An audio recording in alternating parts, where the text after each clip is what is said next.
ಬಿಜೆಪಿಯ ಯಾತ್ರೆ ರಾಜಕೀಯ ಮಾಡ್ಲಿ ಬಿಡಿ ಅಂದಿದ್ದಾರೆ. ಅವ್ರಿಗೆ ಇದರಿಂದ ರಾಜಕೀಯ ಲಾಭ ಸಿಗಲ್ಲ ಅಂತ ಮೈಸೂರಿನಲ್ಲಿ ಸಿಎಂ ಸಿದ್ದರಾಮಯ್ಯ ಹೇಳಿಕೆಯನ್ನ ಕೊಟ್ಟಿದ್ದಾರೆ. ಎಸ್ಐಟಿ ಆದಾಗ ಬಿಜೆಪಿ ಯಾಕೆ ಯಾತ್ರೆ ಮಾಡಲಿಲ್ಲ? ಆಗ ಒಪ್ಪಿಕೊಂಡ್ರು, ಆಗ ಸ್ವಾಗತಿಸಿದ್ರು. ಈಗ ರಾಜಕೀಯ ಮಾಡೋದಕ್ಕೆ ಹೊರಟಿದ್ದಾರೆ, ಆದ್ರೆ ಅದರಿಂದ ಅವ್ರಿಗೆ ಯಾವುದೇ ಲಾಭ ಸಿಗಲ್ಲ ಅಂದಿದ್ದಾರೆ. ಇದು ಡೋಂಗಿತನ ಅಲ್ವಾ ಅಂತ ಸಿಎಂ ಸಿದ್ದರಾಮಯ್ಯ ಪ್ರಶ್ನೆ ಮಾಡಿದ್ದಾರೆ. ಸರ್, ಇವತ್ತು ಬಿಜೆಪಿಯವರು ಧರ್ಮಸ್ಥಳಕ್ಕೆ ಯಾತ್ರೆ ಹೋಗಿದ್ದಾರೆ.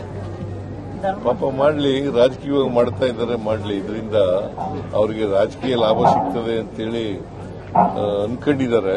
ಅದು ಸಿಗೋದಿಲ್ಲ.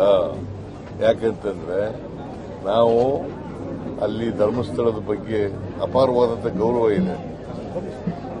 ಮಂಜುನಾಥೇಶ್ವರ ಬಗ್ಗೆ ಅಪಾರವಾದಂಥ ಗೌರವ ಇದೆ. ಅವರು ರಾಜಕೀಯ ಮಾಡ್ತಾ ಇದ್ದಾರೆ. ಈಗ ಬಿಗಿನಿಂಗ್ ನಲ್ಲಿ ಯಾಕೆ ಮಾಡಲಿಲ್ಲ? ಎಸ್ಐಟಿ ಆದಾಗ ಯಾಕೆ ಮಾಡಲಿಲ್ಲ? ಆಮೇಲೆ ಬಹಳ ದಿನಗಳ ನಂತರ ಏನು ಸಿಕ್ಕಲ್ಲ ಅಂತ ಗೊತ್ತಾದ ಮೇಲೆ ಆಮೇಲೆ ಮಾಡಕ್ ಶುರು ಮಾಡೋದು ಅಲ್ವಾ? ಬಿಜೆಪಿಯ ಯಾತ್ರೆ ರಾಜಕೀಯ ಮಾಡ್ಲಿ ಬಿಡಿ ಅಂದಿದ್ದಾರೆ. ಅವ್ರಿಗೆ ಇದರಿಂದ ರಾಜಕೀಯ ಲಾಭ ಸಿಗಲ್ಲ ಅಂತ ಮೈಸೂರಿನಲ್ಲಿ ಸಿಎಂ ಸಿದ್ದರಾಮಯ್ಯ ಹೇಳಿಕೆಯನ್ನ ಕೊಟ್ಟಿದ್ದಾರೆ. ಎಸ್ಐಟಿ ಆದಾಗ ಬಿಜೆಪಿ ಯಾಕೆ ಯಾತ್ರೆ ಮಾಡಲಿಲ್ಲ? ಆಗ ಒಪ್ಪಿಕೊಂಡ್ರು, ಆಗ ಸ್ವಾಗತಿಸಿದ್ರು. ಈಗ ರಾಜಕೀಯ ಮಾಡೋದಕ್ಕೆ ಹೊರಟಿದ್ದಾರೆ, ಆದ್ರೆ ಅದರಿಂದ ಅವ್ರಿಗೆ ಯಾವುದೇ ಲಾಭ ಸಿಗಲ್ಲ ಅಂದಿದ್ದಾರೆ. ಇದು ಡೋಂಗಿತನ ಅಲ್ವಾ ಅಂತ ಸಿಎಂ ಸಿದ್ದರಾಮಯ್ಯ ಪ್ರಶ್ನೆ ಮಾಡಿದ್ದಾರೆ. ಸರ್, ಇವತ್ತು ಬಿಜೆಪಿಯವರು ಧರ್ಮಸ್ಥಳಕ್ಕೆ ಯಾತ್ರೆ ಹೋಗಿದ್ದಾರೆ. ಪಾಪ ಮಾಡ್ಲಿ, ರಾಜಕೀಯವಾಗಿ ಮಾಡ್ತಾ ಇದ್ದಾರೆ, ಮಾಡ್ಲಿ. ಇದರಿಂದ ಅವರಿಗೆ ರಾಜಕೀಯ ಲಾಭ ಸಿಗ್ತದೆ ಅಂತೇಳಿ ಅನ್ಕೊಂಡಿದ್ದಾರೆ. ಅದು ಸಿಗೋದಿಲ್ಲ. ಯಾಕೆಂತಂದ್ರೆ ನಾವು ಅಲ್ಲಿ ಧರ್ಮಸ್ಥಳದ ಬಗ್ಗೆ ಅಪಾರವಾದಂಥ ಗೌರವ ಇದೆ. ಮಂಜುನಾಥೇಶ್ವರ ಬಗ್ಗೆ ಅಪಾರವಾದಂಥ ಗೌರವ ಇದೆ. ಅವರು ರಾಜಕೀಯ ಮಾಡ್ತಾ ಇದ್ದಾರೆ. ಈಗ ಬಿಗಿನಿಂಗ್ ನಲ್ಲಿ ಯಾಕೆ ಮಾಡಲಿಲ್ಲ? ಎಸ್ಐಟಿ ಆದಾಗ ಯಾಕೆ ಮಾಡಲಿಲ್ಲ? ಆಮೇಲೆ ಬಹಳ ದಿನಗಳ ನಂತರ ಏನು ಸಿಕ್ಕಲ್ಲ ಅಂತ ಗೊತ್ತಾದ ಮೇಲೆ ಆಮೇಲೆ ಮಾಡಕ್ ಶುರು ಮಾಡೋದು ಅಲ್ವಾ? ಬಿಜೆಪಿಯ ಯಾತ್ರೆ ರಾಜಕೀಯ ಮಾಡ್ಲಿ ಬಿಡಿ ಅಂದಿದ್ದಾರೆ. ಅವ್ರಿಗೆ ಇದರಿಂದ ರಾಜಕೀಯ ಲಾಭ ಸಿಗಲ್ಲ ಅಂತ ಮೈಸೂರಿನಲ್ಲಿ ಸಿಎಂ ಸಿದ್ದರಾಮಯ್ಯ ಹೇಳಿಕೆಯನ್ನ ಕೊಟ್ಟಿದ್ದಾರೆ. ಎಸ್ಐಟಿ ಆದಾಗ ಬಿಜೆಪಿ ಯಾಕೆ ಯಾತ್ರೆ ಮಾಡಲಿಲ್ಲ? ಆಗ ಒಪ್ಪಿಕೊಂಡ್ರು, ಆಗ ಸ್ವಾಗತಿಸಿದ್ರು. ಈಗ ರಾಜಕೀಯ ಮಾಡೋದಕ್ಕೆ ಹೊರಟಿದ್ದಾರೆ, ಆದ್ರೆ ಅದರಿಂದ ಅವ್ರಿಗೆ ಯಾವುದೇ ಲಾಭ ಸಿಗಲ್ಲ ಅಂದಿದ್ದಾರೆ. ಇದು ಡೋಂಗಿತನ ಅಲ್ವಾ ಅಂತ ಸಿಎಂ ಸಿದ್ದರಾಮಯ್ಯ ಪ್ರಶ್ನೆ ಮಾಡಿದ್ದಾರೆ. ಸರ್, ಇವತ್ತು ಬಿಜೆಪಿಯವರು ಧರ್ಮಸ್ಥಳಕ್ಕೆ ಯಾತ್ರೆ ಹೋಗಿದ್ದಾರೆ. ಪಾಪ ಮಾಡ್ಲಿ, ರಾಜಕೀಯವಾಗಿ ಮಾಡ್ತಾ ಇದ್ದಾರೆ, ಮಾಡ್ಲಿ. ಇದರಿಂದ ಅವರಿಗೆ ರಾಜಕೀಯ ಲಾಭ ಸಿಗ್ತದೆ ಅಂತೇಳಿ ಅನ್ಕೊಂಡಿದ್ದಾರೆ. ಅದು ಸಿಗೋದಿಲ್ಲ. ಯಾಕೆಂತಂದ್ರೆ ನಾವು ಅಲ್ಲಿ ಧರ್ಮಸ್ಥಳದ ಬಗ್ಗೆ ಅಪಾರವಾದಂಥ ಗೌರವ ಇದೆ. ಮಂಜುನಾಥೇಶ್ವರ ಬಗ್ಗೆ ಅಪಾರವಾದಂಥ ಗೌರವ ಇದೆ. ಅವರು ರಾಜಕೀಯ ಮಾಡ್ತಾ ಇದ್ದಾರೆ. ಈಗ ಬಿಗಿನಿಂಗ್ ನಲ್ಲಿ ಯಾಕೆ ಮಾಡಲಿಲ್ಲ? ಎಸ್ಐಟಿ ಆದಾಗ ಯಾಕೆ ಮಾಡಲಿಲ್ಲ? ಆಮೇಲೆ ಬಹಳ ದಿನಗಳ ನಂತರ ಏನು ಸಿಕ್ಕಲ್ಲ ಅಂತ ಗೊತ್ತಾದ ಮೇಲೆ ಆಮೇಲೆ ಮಾಡಕ್ ಶುರು ಮಾಡೋದು ಅಲ್ವಾ? ಬಿಜೆಪಿಯ ಯಾತ್ರೆ ರಾಜಕೀಯ ಮಾಡ್ಲಿ ಬಿಡಿ ಅಂದಿದ್ದಾರೆ. ಅವ್ರಿಗೆ ಇದರಿಂದ ರಾಜಕೀಯ ಲಾಭ ಸಿಗಲ್ಲ ಅಂತ ಮೈಸೂರಿನಲ್ಲಿ ಸಿಎಂ ಸಿದ್ದರಾಮಯ್ಯ ಹೇಳಿಕೆಯನ್ನ ಕೊಟ್ಟಿದ್ದಾರೆ. ಎಸ್ಐಟಿ ಆದಾಗ ಬಿಜೆಪಿ ಯಾಕೆ ಯಾತ್ರೆ ಮಾಡಲಿಲ್ಲ? ಆಗ ಒಪ್ಪಿಕೊಂಡ್ರು, ಆಗ ಸ್ವಾಗತಿಸಿದ್ರು. ಈಗ ರಾಜಕೀಯ ಮಾಡೋದಕ್ಕೆ ಹೊರಟಿದ್ದಾರೆ, ಆದ್ರೆ ಅದರಿಂದ ಅವ್ರಿಗೆ ಯಾವುದೇ ಲಾಭ ಸಿಗಲ್ಲ ಅಂದಿದ್ದಾರೆ. ಇದು ಡೋಂಗಿತನ ಅಲ್ವಾ ಅಂತ ಸಿಎಂ ಸಿದ್ದರಾಮಯ್ಯ ಪ್ರಶ್ನೆ ಮಾಡಿದ್ದಾರೆ. ಸರ್, ಇವತ್ತು ಬಿಜೆಪಿಯವರು ಧರ್ಮಸ್ಥಳಕ್ಕೆ ಯಾತ್ರೆ ಹೋಗಿದ್ದಾರೆ. ಪಾಪ ಮಾಡ್ಲಿ, ರಾಜಕೀಯವಾಗಿ ಮಾಡ್ತಾ ಇದ್ದಾರೆ, ಮಾಡ್ಲಿ. ಇದರಿಂದ ಅವರಿಗೆ ರಾಜಕೀಯ ಲಾಭ ಸಿಗ್ತದೆ ಅಂತೇಳಿ ಅನ್ಕೊಂಡಿದ್ದಾರೆ. ಅದು ಸಿಗೋದಿಲ್ಲ.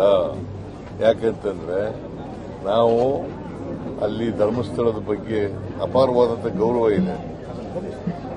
ಮಂಜುನಾಥೇಶ್ವರ ಬಗ್ಗೆ ಅಪಾರವಾದಂಥ ಗೌರವ ಇದೆ. ಅವರು ರಾಜಕೀಯ ಮಾಡ್ತಾ ಇದ್ದಾರೆ. ಈಗ ಬಿಗಿನಿಂಗ್ ನಲ್ಲಿ ಯಾಕೆ ಮಾಡಲಿಲ್ಲ? ಎಸ್ಐಟಿ ಆದಾಗ ಯಾಕೆ ಮಾಡಲಿಲ್ಲ? ಆಮೇಲೆ ಬಹಳ ದಿನಗಳ ನಂತರ ಏನು ಸಿಕ್ಕಲ್ಲ ಅಂತ ಗೊತ್ತಾದ ಮೇಲೆ ಆಮೇಲೆ ಮಾಡಕ್ ಶುರು ಮಾಡೋದು ಅಲ್ವಾ? ಬಿಜೆಪಿಯ ಯಾತ್ರೆ ರಾಜಕೀಯ ಮಾಡ್ಲಿ ಬಿಡಿ ಅಂದಿದ್ದಾರೆ. ಅವ್ರಿಗೆ ಇದರಿಂದ ರಾಜಕೀಯ ಲಾಭ ಸಿಗಲ್ಲ ಅಂತ ಮೈಸೂರಿನಲ್ಲಿ ಸಿಎಂ ಸಿದ್ದರಾಮಯ್ಯ ಹೇಳಿಕೆಯನ್ನ ಕೊಟ್ಟಿದ್ದಾರೆ. ಎಸ್ಐಟಿ ಆದಾಗ ಬಿಜೆಪಿ ಯಾಕೆ ಯಾತ್ರೆ ಮಾಡಲಿಲ್ಲ? ಆಗ ಒಪ್ಪಿಕೊಂಡ್ರು, ಆಗ ಸ್ವಾಗತಿಸಿದ್ರು. ಈಗ ರಾಜಕೀಯ ಮಾಡೋದಕ್ಕೆ ಹೊರಟಿದ್ದಾರೆ, ಆದ್ರೆ ಅದರಿಂದ ಅವ್ರಿಗೆ ಯಾವುದೇ ಲಾಭ ಸಿಗಲ್ಲ ಅಂದಿದ್ದಾರೆ. ಇದು ಡೋಂಗಿತನ ಅಲ್ವಾ ಅಂತ ಸಿಎಂ ಸಿದ್ದರಾಮಯ್ಯ ಪ್ರಶ್ನೆ ಮಾಡಿದ್ದಾರೆ. ಸರ್, ಇವತ್ತು ಬಿಜೆಪಿಯವರು ಧರ್ಮಸ್ಥಳಕ್ಕೆ ಯಾತ್ರೆ ಹೋಗಿದ್ದಾರೆ. ಪಾಪ ಮಾಡ್ಲಿ, ರಾಜಕೀಯವಾಗಿ ಮಾಡ್ತಾ ಇದ್ದಾರೆ, ಮಾಡ್ಲಿ. ಇದರಿಂದ ಅವರಿಗೆ ರಾಜಕೀಯ ಲಾಭ ಸಿಗ್ತದೆ ಅಂತೇಳಿ ಅನ್ಕೊಂಡಿದ್ದಾರೆ. ಅದು ಸಿಗಲಿಲ್ಲ. ಯಾಕೆಂತಂದ್ರೆ ನಾವು ಅಲ್ಲಿ ಧರ್ಮಸ್ಥಳದ ಬಗ್ಗೆ ಅಪಾರವಾದಂಥ ಗೌರವ ಇದೆ. ಮಂಜುನಾಥೇಶ್ವರ ಬಗ್ಗೆ ಅಪಾರವಾದಂಥ ಗೌರವ ಇದೆ. ಅವರು ರಾಜಕೀಯ ಮಾಡ್ತಾ ಇದ್ದಾರೆ. ಈಗ ಬಿಗಿನಿಂಗ್ ನಲ್ಲಿ ಯಾಕೆ ಮಾಡಲಿಲ್ಲ? ಎಸ್ಐಟಿ ಆದಾಗ ಯಾಕೆ ಮಾಡಲಿಲ್ಲ? ಆಮೇಲೆ ಬಹಳ ದಿನಗಳ ನಂತರ ಏನು ಸಿಕ್ಕಲ್ಲ ಅಂತ ಗೊತ್ತಾದ ಮೇಲೆ ಆಮೇಲೆ ಮಾಡಕ್ ಶುರು ಮಾಡೋದು ಅಲ್ವಾ? ಬಿಜೆಪಿಯ ಯಾತ್ರೆ ರಾಜಕೀಯ ಮಾಡ್ಲಿ ಬಿಡಿ ಅಂದಿದ್ದಾರೆ. ಅವ್ರಿಗೆ ಇದರಿಂದ ರಾಜಕೀಯ ಲಾಭ ಸಿಗಲ್ಲ ಅಂತ ಮೈಸೂರಿನಲ್ಲಿ ಸಿಎಂ ಸಿದ್ದರಾಮಯ್ಯ ಹೇಳಿಕೆಯನ್ನ ಕೊಟ್ಟಿದ್ದಾರೆ. ಎಸ್ಐಟಿ ಆದಾಗ ಬಿಜೆಪಿ ಯಾಕೆ ಯಾತ್ರೆ ಮಾಡಲಿಲ್ಲ? ಆಗ ಒಪ್ಪಿಕೊಂಡ್ರು, ಆಗ ಸ್ವಾಗತಿಸಿದ್ರು. ಈಗ ರಾಜಕೀಯ ಮಾಡೋದಕ್ಕೆ ಹೊರಟಿದ್ದಾರೆ, ಆದ್ರೆ ಅದರಿಂದ ಅವ್ರಿಗೆ ಯಾವುದೇ ಲಾಭ ಸಿಗಲ್ಲ ಅಂದಿದ್ದಾರೆ. ಇದು ಡೋಂಗಿತನ ಅಲ್ವಾ ಅಂತ ಸಿಎಂ ಸಿದ್ದರಾಮಯ್ಯ ಪ್ರಶ್ನೆ ಮಾಡಿದ್ದಾರೆ. ಸರ್, ಇವತ್ತು ಬಿಜೆಪಿಯವರು ಧರ್ಮಸ್ಥಳಕ್ಕೆ ಯಾತ್ರೆ ಹೋಗಿದ್ದಾರೆ. ಪಾಪ ಮಾಡ್ಲಿ, ರಾಜಕೀಯವಾಗಿ ಮಾಡ್ತಾ ಇದ್ದಾರೆ, ಮಾಡ್ಲಿ. ಇದರಿಂದ ಅವರಿಗೆ ರಾಜಕೀಯ ಲಾಭ ಸಿಗ್ತದೆ ಅಂತೇಳಿ ಅನ್ಕೊಂಡಿದ್ದಾರೆ. ಅದು ಸಿಗಲಿಲ್ಲ. ಯಾಕೆಂತಂದ್ರೆ ನಾವು ಅಲ್ಲಿ ಧರ್ಮಸ್ಥಳದ ಬಗ್ಗೆ ಅಪಾರವಾದಂಥ ಗೌರವ ಇದೆ. ಮಂಜುನಾಥೇಶ್ವರ ಬಗ್ಗೆ ಅಪಾರವಾದಂಥ ಗೌರವ ಇದೆ. ಅವರು ರಾಜಕೀಯ ಮಾಡ್ತಾ ಇದ್ದಾರೆ. ಈಗ ಬಿಗಿನಿಂಗ್ ನಲ್ಲಿ ಯಾಕೆ ಮಾಡಲಿಲ್ಲ? ಎಸ್ಐಟಿ ಆದಾಗ ಯಾಕೆ ಮಾಡಲಿಲ್ಲ? ಆಮೇಲೆ ಬಹಳ ದಿನಗಳ ನಂತರ ಏನು ಸಿಕ್ಕಲ್ಲ ಅಂತ ಗೊತ್ತಾದ ಮೇಲೆ ಆಮೇಲೆ ಮಾಡಕ್ ಶುರು ಮಾಡೋದು ಅಲ್ವಾ? ಬಿಜೆಪಿಯ ಯಾತ್ರೆ ರಾಜಕೀಯ ಮಾಡ್ಲಿ ಬಿಡಿ ಅಂದಿದ್ದಾರೆ. ಅವ್ರಿಗೆ ಇದರಿಂದ ರಾಜಕೀಯ ಲಾಭ ಸಿಗಲ್ಲ ಅಂತ ಮೈಸೂರಿನಲ್ಲಿ ಸಿಎಂ ಸಿದ್ದರಾಮಯ್ಯ ಹೇಳಿಕೆಯನ್ನ ಕೊಟ್ಟಿದ್ದಾರೆ. ಎಸ್ಐಟಿ ಆದಾಗ ಬಿಜೆಪಿ ಯಾಕೆ ಯಾತ್ರೆ ಮಾಡಲಿಲ್ಲ? ಆಗ ಒಪ್ಪಿಕೊಂಡ್ರು, ಆಗ ಸ್ವಾಗತಿಸಿದ್ರು. ಈಗ ರಾಜಕೀಯ ಮಾಡೋದಕ್ಕೆ ಹೊರಟಿದ್ದಾರೆ, ಆದ್ರೆ ಅದರಿಂದ ಅವ್ರಿಗೆ ಯಾವುದೇ ಲಾಭ ಸಿಗಲ್ಲ ಅಂದಿದ್ದಾರೆ. ಇದು ಡೋಂಗಿತನ ಅಲ್ವಾ ಅಂತ ಸಿಎಂ ಸಿದ್ದರಾಮಯ್ಯ ಪ್ರಶ್ನೆ ಮಾಡಿದ್ದಾರೆ. ಸರ್, ಇವತ್ತು ಬಿಜೆಪಿಯವರು ಧರ್ಮಸ್ಥಳಕ್ಕೆ ಯಾತ್ರೆ ಹೋಗಿದ್ದಾರೆ. ಪಾಪ ಮಾಡ್ಲಿ, ರಾಜಕೀಯವಾಗಿ ಮಾಡ್ತಾ ಇದ್ದಾರೆ, ಮಾಡ್ಲಿ. ಇದರಿಂದ ಅವರಿಗೆ ರಾಜಕೀಯ ಲಾಭ ಸಿಗ್ತದೆ ಅಂತೇಳಿ ಅನ್ಕೊಂಡಿದ್ದಾರೆ. ಅದು ಸಿಗಲಿಲ್ಲ. ಯಾಕೆಂತಂದ್ರೆ ನಾವು ಅಲ್ಲಿ ಧರ್ಮಸ್ಥಳದ ಬಗ್ಗೆ ಅಪಾರವಾದಂಥ ಗೌರವ ಇದೆ. ಮಂಜುನಾಥೇಶ್ವರ ಬಗ್ಗೆ ಅಪಾರವಾದಂಥ ಗೌರವ ಇದೆ. ಅವರು ರಾಜಕೀಯ ಮಾಡ್ತಾ ಇದ್ದಾರೆ. ಈಗ ಬಿಗಿನಿಂಗ್ ನಲ್ಲಿ ಯಾಕೆ ಮಾಡಲಿಲ್ಲ? ಎಸ್ಐಟಿ ಆದಾಗ ಯಾಕೆ ಮಾಡಲಿಲ್ಲ? ಆಮೇಲೆ ಬಹಳ ದಿನಗಳ ನಂತರ ಏನು ಸಿಕ್ಕಲ್ಲ ಅಂತ ಗೊತ್ತಾದ ಮೇಲೆ ಆಮೇಲೆ ಮಾಡಕ್ ಶುರು ಮಾಡೋದು ಅಲ್ವಾ?